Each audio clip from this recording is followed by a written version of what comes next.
So this is the start of, well, what I would say the start of the park in Krasnodar, but it's not the park.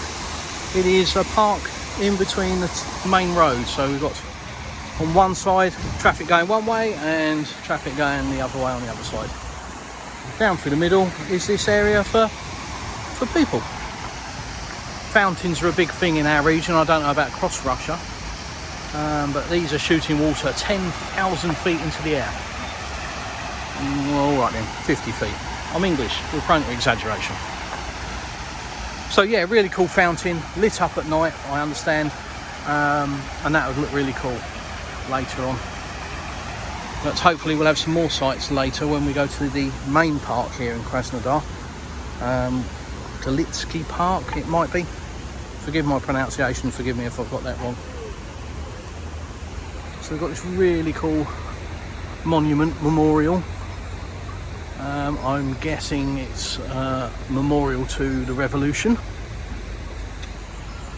And beautifully kept gardens.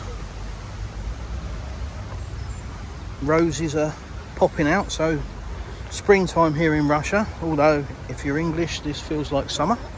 It's about 25-26 degrees today, and this, I'll call it a park because we certainly would in the UK.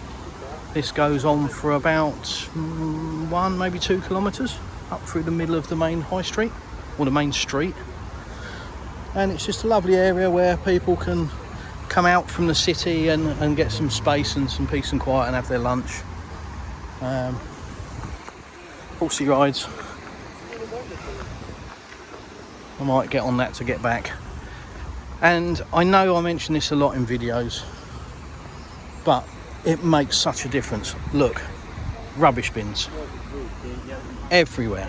Rubbish bins. Every public place that I've been to, park or open area, recreation area, outside adventure playground for the kids, or fitness zones, anything, rubbish bins, and they're emptied. And as I keep saying, and I know I sound like a scratch record, but what do you think is the result of that? Well, you can see with your own eyes, can't you? Happy people, no rubbish. It's just lovely. It really is so refreshing. You know, you've got to remember, this is in the middle of the city. It's not a brand new park. It hasn't been here 5 minutes. It's been here a long time. And it's kept clean, it's kept tidy. Flowers, etc, etc. We just walked through a load of rose beds, and there's loads more here, all different colours. So if you're into your roses, I'm not, just before anybody queries, I'm not green fingered in the slightest. I know what a rose looks like, that's about it. And well, I could probably tell you the different colours, but don't get any deeper than that, I'm afraid. But yeah, just a really well kept park, nicely looked after, and just little areas all the way through it. We've walked down halfway to the ends and thought we'd start at the beginning. And this is a memorial to the Kazakhs that fought in the First World War.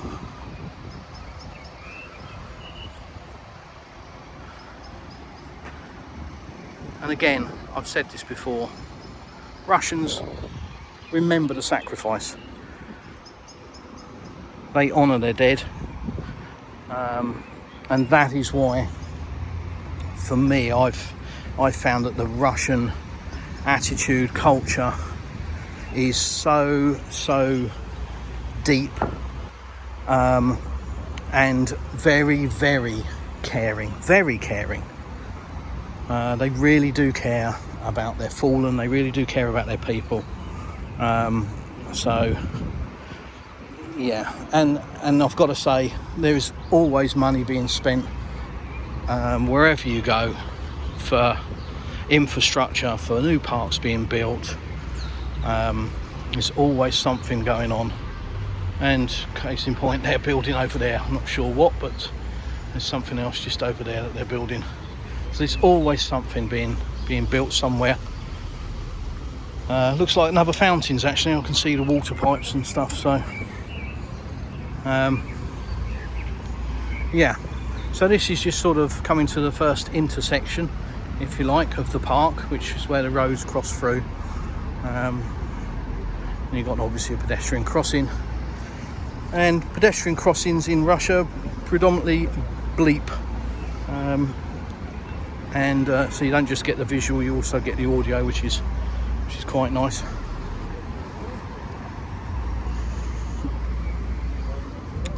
But yeah, like I say, this is part of the main road.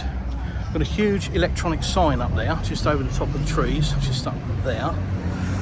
And to give you an idea how warm the place is, it's air conditioned. So I haven't actually seen that, but it's got air conditioning units on the back of it to keep it cool. So obviously it generates its own heat, but gets pretty hot in the sun here as well. So we're just waiting for our little man to change green, because you don't jaywalk in Russia. It's just not the done thing.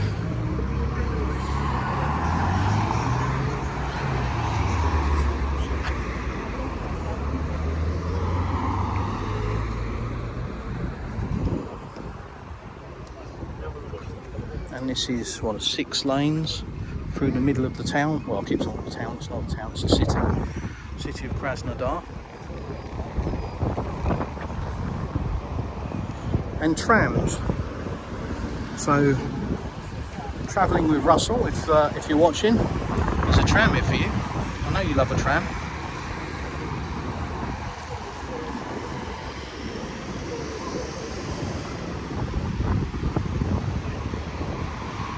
Yeah, another reason not to jaywalk, apart from the fact that you will get fined if you're caught doing it, is it's 6 lanes. So you know, it's kind of like the squirrel trying to run across the road. If you try and chance it, you might be flat. So this is the next section of this park we're wandering up through. Apologies for the audio and the bouncing on the video, because this is a very impromptu video. I wasn't expecting to video this, and it's my first time here, so all the kit is back in the car, which is where we're heading to now, to then travel to the main park, where we're going to spend the rest of the afternoon and probably into the evening, filming what looks to be an amazing light show. Just everything in the park appears to be lit up, which is very common in Russia.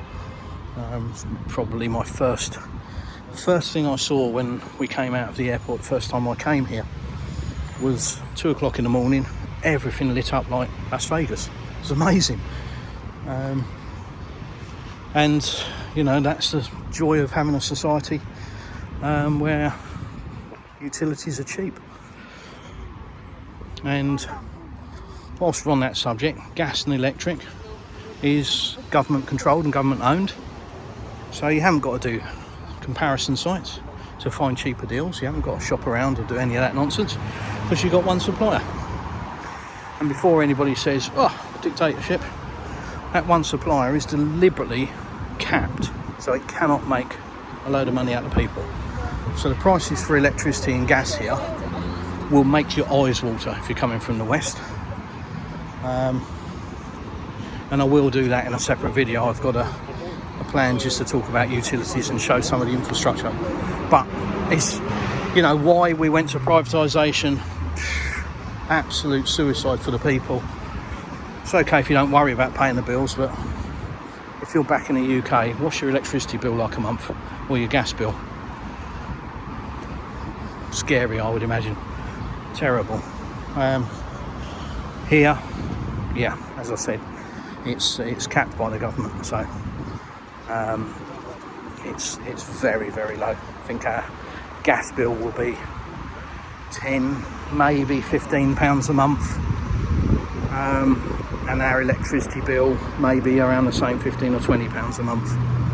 So all of our utilities will cost around £50 a month for everything, and by everything I mean gas, electric, telephone, TV, water, which I can't really include because our water is completely free, and internet, if I didn't say that. So everything's covered in that, and like I say, about £40-50 maybe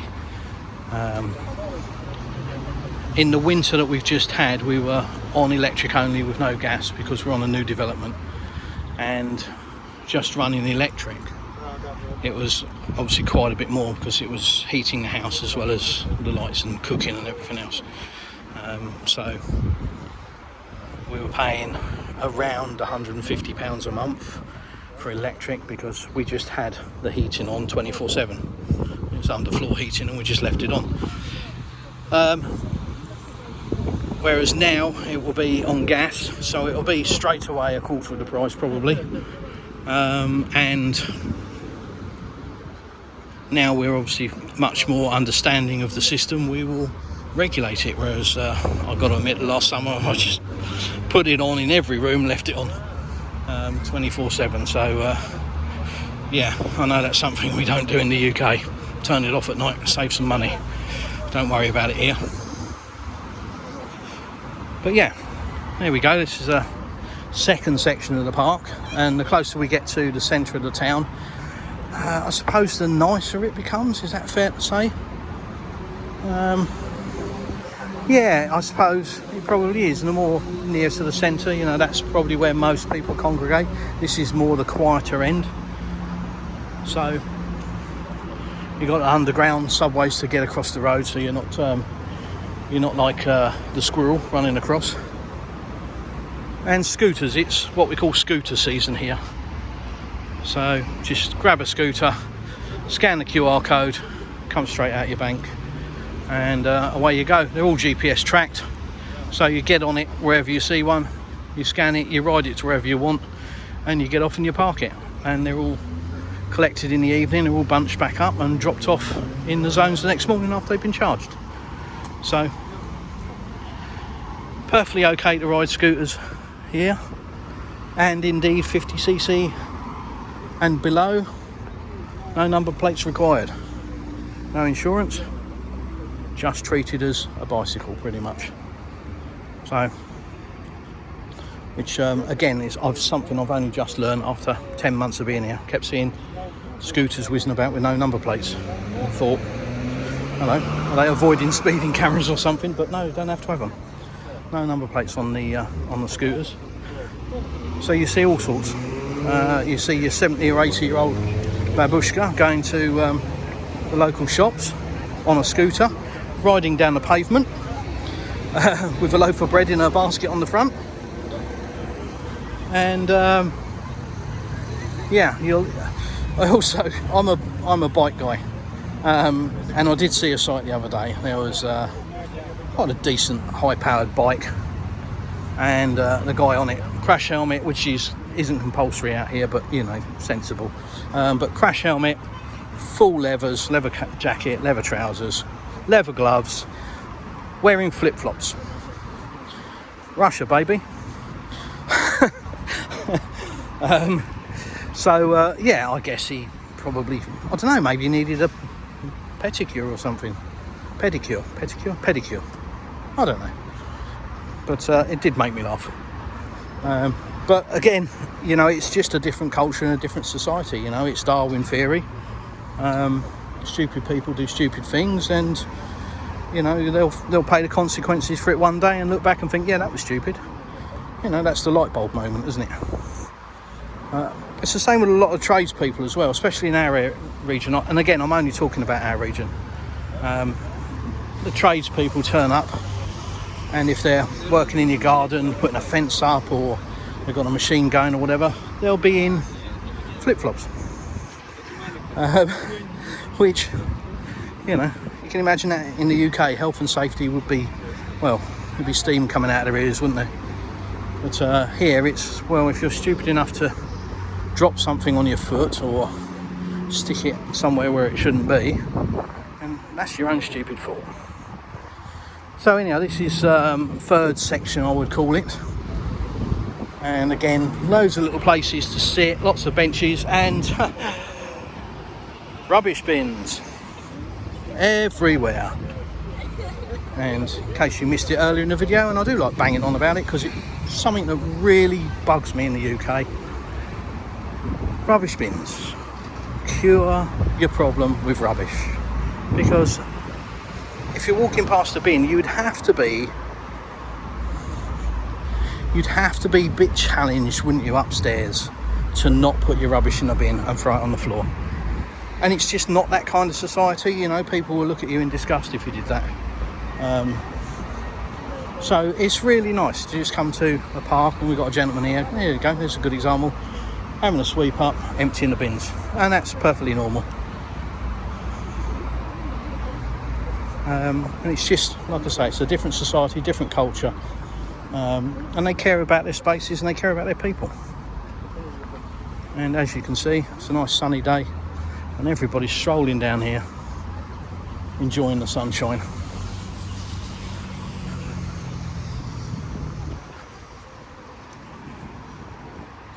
So I'll run this video for about another 5 minutes, in case you're wondering how long he's banging on. But I just wanted to give you, if you're interested, a glimpse into Russian life. What it's really like here in Russia. And again, as I have said many times, even in this video I've said it many times, this is my opinion and it's relating to my region. I'm pretty sure Siberia doesn't look like this, although in the summer there isn't any snow in places. But, you know, I'm under no illusions, but I can only speak and will only speak on what I know to be true. So if you want to find out about Moscow, best thing you can do is watch some of the other channels from the guys that live in the region. That's where I live, which is in Krasnodar Krai, close to the city or large town of Anapa, which is on the coast of the Black Sea. I can obviously only speak about that region because that's where we live. So for reference, if you want to tune into my channel and have a look at some more videos, as I said, we're on the coast of the Black Sea, about 100 kilometers from Crimea and about 300 kilometers from Sochi, and across the sea from us is Turkey. So it's a lovely area, seaside resort, very pretty, and also a wine region. So there's so much to see, so much to do. It's not a flat, barren area at all. It reminds me very, very much of the southeast of England, very hilly and very picturesque. And this is my first venture back to Krasnodar since arriving, as when we first came here in 2021, we flew into Krasnodar airport, landed at around 2 o'clock in the morning, and then got a taxi ride from here to Anapa, which is about 2.5 hours in a taxi. And from memory, I think it was about £30. So I don't know how much. What would you pay for a taxi in the UK for 2.5 hours of journey?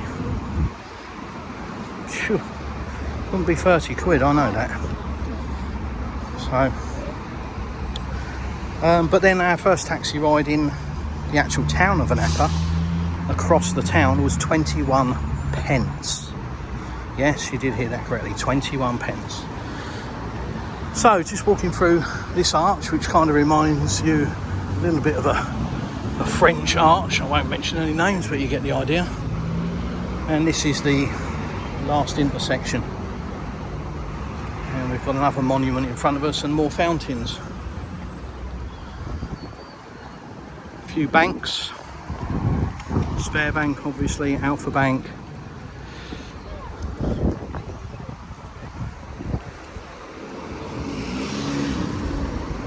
We've also just walked past Tinkoff Bank as well.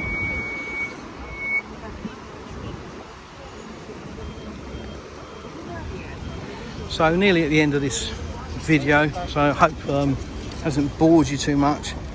I know it's not terribly exciting, me walking up the middle of the main road, but I just thought it's nice. It's nice to see the traffic up one side, cooped up in their tin boxes, and going the opposite way on the other side, and then all the people can enjoy this park up through the middle of the roads. And lovely fountains, as you can see, kids enjoying themselves. And I've got to say, you know, if you come in from my culture, it's really, really lovely to see children out playing And even in our local village, in our neighbourhood, they're not scared, you know, they're not in fear, and their parents aren't scared. You know, back home we're terrified, you know, we're in the news all the time, this has happened to a kid, that's happened to a kid, you know, and you're just terrified to let your kid out. It's not like that here. You know, it's just a different culture, you know, people look after children.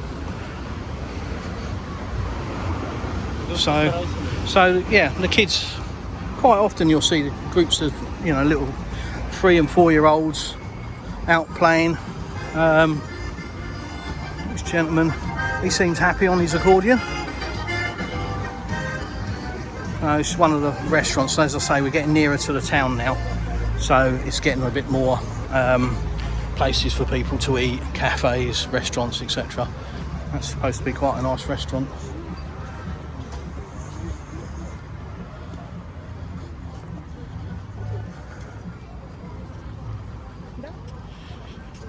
So yeah, I think it's a good point to end it. There is a bit more to see. We've still got another, well, so that tower block in the distance, that's where the park ends. But I think I've bored you enough. If you've made it to the end of this video, huge congratulations, well done. You have won first prize, and it is in the post to you, so keep an eye out for it. If you haven't, ha ha ha ha ha. So please subscribe to my channel. Please look at the other videos that I'm posted. There's so much more to come. I'm fairly new to YouTube, 3 or 4 weeks, so I'm very new, not fairly new. So I'm working out what I need to do with content all the time, and the whole purpose of my channel is to show a side of Russia that, if you're tuning from the UK or any of the other Western countries, you won't have seen. Unless you've been to Russia, you will not have seen this, and you will have an opinion like I did when I came here, that it's a backwards country, horse and cars, gangsters, vodka and bears, and don't forget the obligatory snow. But as you can see, there's no snow here. The only bear is me. I haven't seen any vodka, and all the Range Rovers are white, so I'm guessing no gangsters. So there we go, I'll get off now. Thanks for watching. Please tune into the channel, and please subscribe and please share. I want to grow the channel because I do want people to see more of Russia, and I will be bringing a lot more content from the beach where we live and the local wineries, vineyards. Got a lot of stuff in the pipeline. So thanks for watching. Hope this has been useful for you, and I'll see you in the next one. Bye for now.